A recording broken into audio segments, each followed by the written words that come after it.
ہمارے قائد اعظم، جب ہم عظیم رہنماؤں کا ذکر کرتے ہیں تو بہت سے نام آتے اور چلے جاتے ہیں، مگر ایک نام ایسا ہے جو ہمیشہ زندہ رہنے کے قابل ہے، محمد علی جناح، جنہیں ہم محبت سے قائد اعظم کہتے ہیں، یعنی عظیم رہنما۔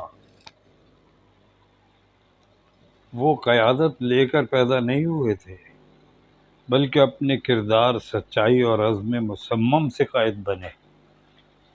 ان کی زندگی کا بنیادی اصول تھا سچائی، یہاں تک کہ ان کے مخالف بھی مانتے تھے کہ جناح نے کبھی جھوٹ نہیں بولا، کبھی وعدہ نہیں توڑا، کبھی اپنی قوم کو دھوکہ نہیں دیا۔ وہ قانون اور انصاف کے علمبردار تھے۔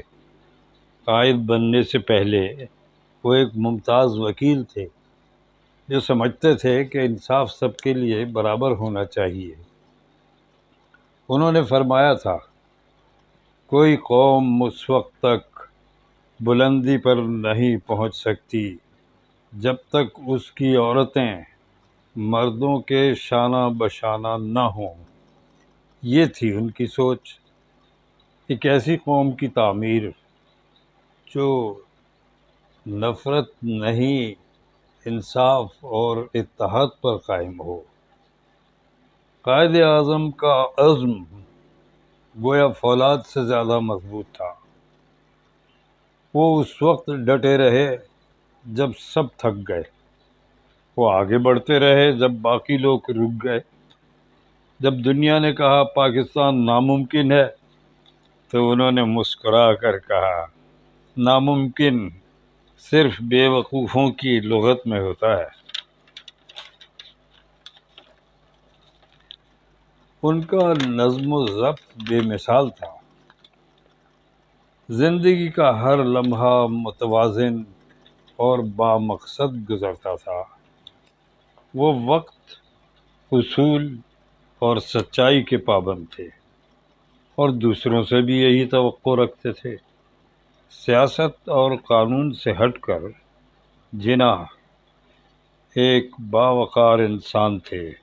وہ کم بولتے تھے، مگر ان کا ہر لفظ یقین سے بھرا ہوتا تھا۔ ان کا انداز، ان کی گفتگو، ان کا لباس، سب ان کی عظمت کردار کی جھلک دکھاتا تھا۔ اور سب سے بڑھ کر وہ بے غرض تھے، گویا انتہائی مخلص تھے۔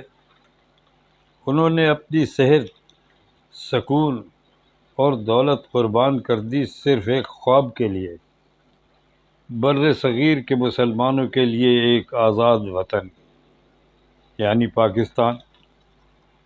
ان کا جسم کمزور ہوتا گیا، مگر ان کی روح مضبوط تر ہوتی گئی۔